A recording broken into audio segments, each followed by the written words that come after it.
I'm going to show you something about international dating that will completely change how you see every success story on YouTube.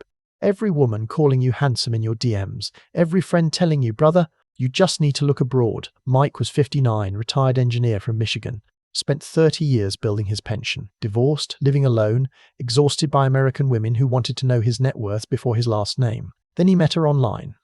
Victoria, 25 years old, from Kiev, Ukraine. And here's the part that got him. She didn't ask for money. She showed him luxury. New gadgets showing up at his door. Weekend trips she'd already booked. A car she gifted him after just 2 months. For the first time in years, Mike felt truly seen, not for what he could provide, but for who he was. 6 months later, Mike was living in a studio apartment, calling his brother for grocery money. Let me show you exactly how this happens. I've analysed hundreds of cases like Mike's, men over 55 meeting younger women from Eastern Europe, specifically Ukraine, Russia and Moldova. The pattern is always the same. The timeline is predictable. The outcome is devastating. And here's what makes this different from the Thailand or Philippines playbook. These women don't ask you for money up front. They spend money on you first. They shower you with gifts and experiences. They make you feel like a king. That generosity, that's the trap. Because by the time you figure out where the money's actually coming from, you're already married, already emotionally invested, and your retirement account is already empty. Brother, if you're north of 55 with savings and loneliness in your heart, there's a profile out there with your name already on it. Mike met Victoria on an international dating app. She wasn't like the others. No sob stories. No sick family members. Just photos of her traveling, smiling, living a life that looked genuine. She messaged first. I saw your profile and love that you appreciate classical music. That's so rare. They talked for weeks. She never once mentioned money. Instead, she talked about philosophy, about wanting a mature man who understood life, about being tired of immature Ukrainian men who only cared about partying. Month 2, she sent him a Bose speaker. I saw you mentioned loving music. This made me think of you. Mike was stunned. A woman spending money on him? After years of American women expecting him to fund everything, this felt like a dream. Month 3, she flew to Michigan, paid for her own ticket, stayed in a hotel, not his place, because I want to respect your space. They spent a week together. She was everything she seemed online, attentive, affectionate, mature beyond her years.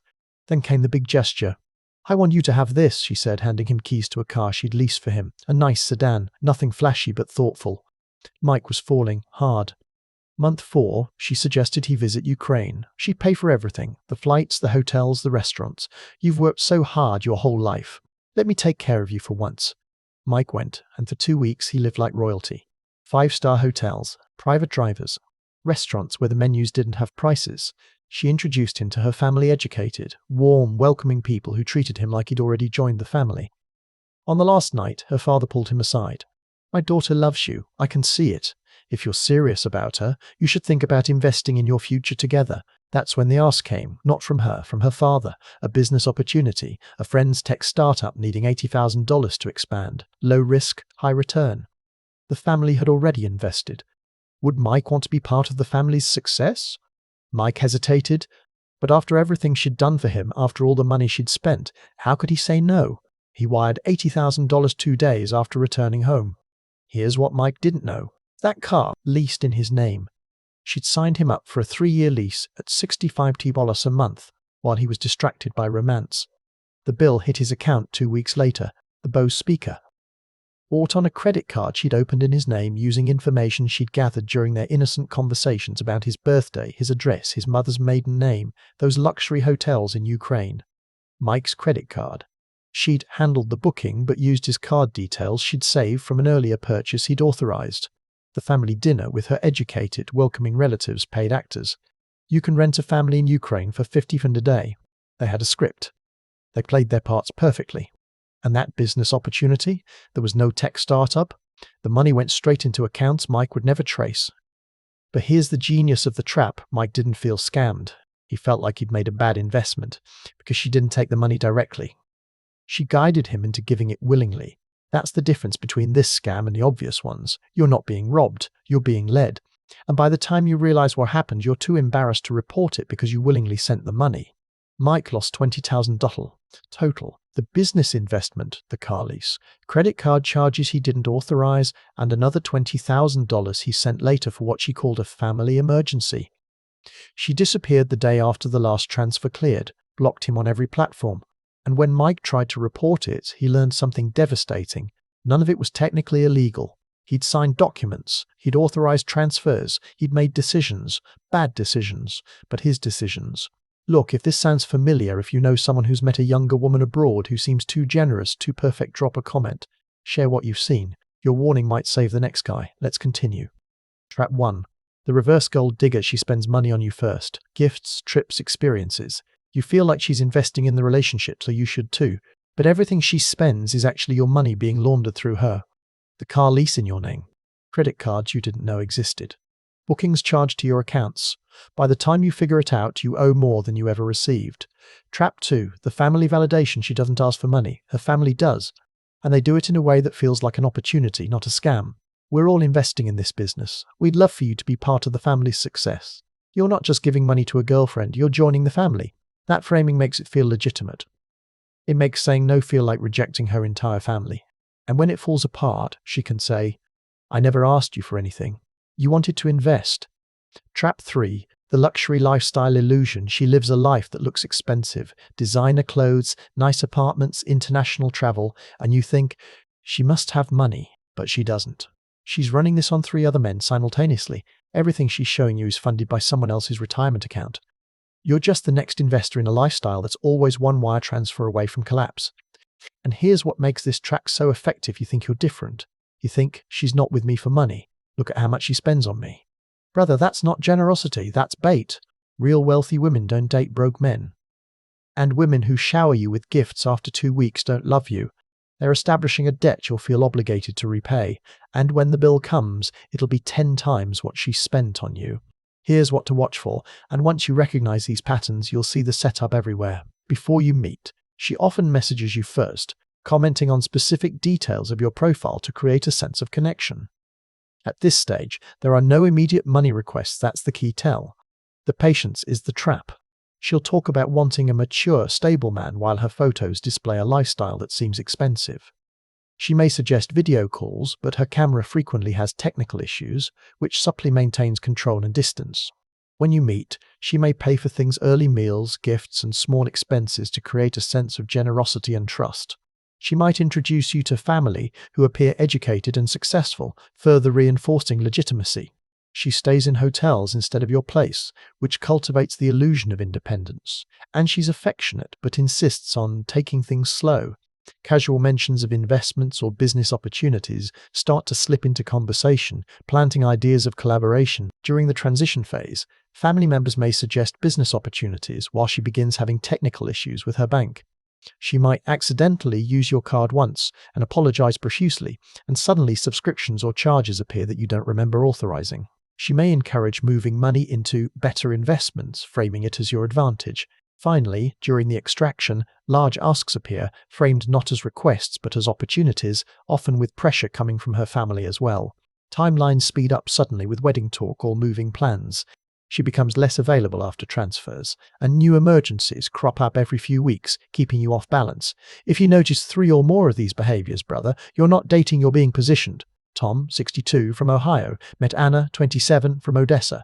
She sent him a watch worth $300. 3 months later, he'd invested $95,000 in her family's restaurant. The restaurant didn't exist. David, 58, from Texas, met Oksana, 24, from Live. She flew to visit him, paid for everything. 6 months later, he'd financed her education and visa fees, $67,000 total. She never applied for a visa. Richard, 61, from Oregon, met Elena, 26, from Kiev. She gifted him a laptop. A year later, he'd put $150,000 into various investments her family recommended. None of them were real companies. The pattern is identical. 1. She spends first. 2. Family gets involved. 3. Opportunities appear. 4.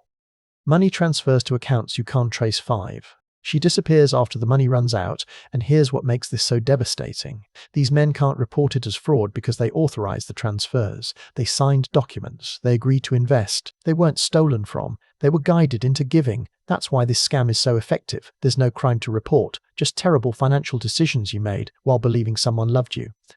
Brother, if you're considering dating internationally, these rules are non-negotiable. They're what will save you from becoming another cautionary tale. Money rules are first. She should never handle your money, no bookings, no better exchange rates, nothing.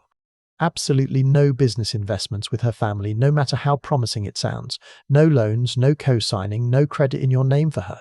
Keep finances completely separate, and if she pushes back, that pushback is your answer. Verification rules come next. Spend $200 on a background check before you even meet. Hire a local investigator in her city to confirm her story. Make sure you meet her friends who aren't involved with dating foreigners. If she refuses, that's a tell. Video call her from her actual apartment, not a hotel, and check if her family really exists through thorough social media digging. Relationship rules are just as important. Wait at least 6 months before any financial discussions. She should pay her half of date splits, not you funding everything. No gifts over $100 in the first year. If anyone asks you to invest in anything, the relationship ends immediately. Keep your family informed about everything. Their skepticism is your safety net. Reality check. If a 25-year-old woman with model looks and expensive tastes claims genuine interest in a 60-year-old man, ask yourself what's in it for her. And if your honest answer is love, you're lying to yourself. Real relationships develop slowly. Real women with money don't need yours. Real families don't pitch business opportunities to men their daughters just met. The fairy tale is bait, don't eat it. Look, I get it, and I'm not going to pretend I don't. American dating feels exhausting. Women your age either have baggage or want you to fund their retirement. Younger women won't look at you twice. You're invisible unless you're opening your wallet. The loneliness that makes you look abroad. That's real, it's valid, and nobody's telling you you're wrong for wanting to be seen. But here's what I need you to understand. Running from loneliness and finding connection are not the same thing. One is fear, the other is freedom. And if you can't tell the difference, you're about to make a very expensive mistake. Mike's back in Michigan now, living in a studio apartment, working part-time at 59 because his retirement is gone. And the worst part isn't the money, it's the humiliation. His kids know, his friends know, his ex-wife knows. He thought he'd found love. Turns out he'd found a business transaction with a smile. You spent 40 years building that retirement. Don't throw it away in 40 weeks because loneliness made you sloppy. Protect yourself the way you'd protect your brother, because that's what we are. Brothers trying to navigate a world that changed while we weren't looking. You want to travel? You want to meet someone abroad? Go for it. You want to experience different cultures? I'm not stopping you, but go with your eyes open. Not with your heart on your sleeve and your wallet on the table, hoping someone finally sees you. The trap isn't Ukraine, it's not Russia, it's not any country. The trap is believing you're the exception. That your situation is different. That she's not like the others. You're not the exception. Neither am I. Neither is anyone else. That's not an insult. It's just math. And the sooner you accept that, the less it'll cost you. If you know a guy thinking about this, send him this video. Not to shame him, but to arm him with information that might save him from losing everything. Eyes open, boys. The world's full of traps. Don't step in one just because it looks like the escape you've been dreaming about. Every time we stay quiet, we make it easier for the trap to work. Don't give them that silence. See you in the next one.